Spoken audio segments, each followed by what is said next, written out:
ఒకటే పట్టుకోవాలి. ఒకే ఆచారమును ఆచరించాలి. 36 రకాల ఆచారాలు ఆచరిస్తే అగమ్య గోచరం అవుతుంది. అన్ని రకాలుగా ఆచారాలు ఆచరించకూడదు. అందుకు అది ధర్మం. ధర్మం చెప్పింది ఏమిటి?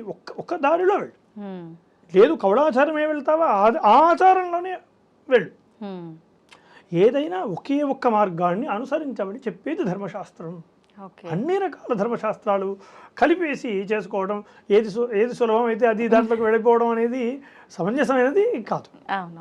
ఓకే.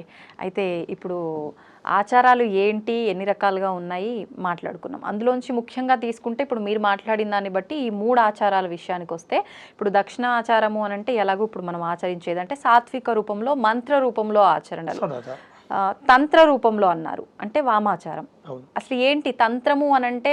మా అందరికీ గుర్తొచ్చేది ఇప్పుడు నా మైండ్లో తంత్రము అనగానే ఇదేదో చేతబళ్ళు, నెగిటివ్ ఎనర్జీస్, ఈ రకమైన పూజలు ఏమో అనే ఒక అపోహ ఉంది. అది అపోహనో నిజమో కూడా నాకు క్లారిటీ లేదు. నా అలాగే చాలా మందికి ఉంటుంది.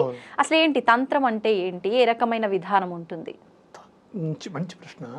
తంత్రము అంటే ఈ తంత్రము అనే అక్షరాల్లో త అంటే విస్తరణ, వ్యాప్తి అని అర్థం ఉంటుంది. త్రం అంటే పరిరక్షించుట అని అర్థం. మననాత్రాయతే ఇది మంత్ర.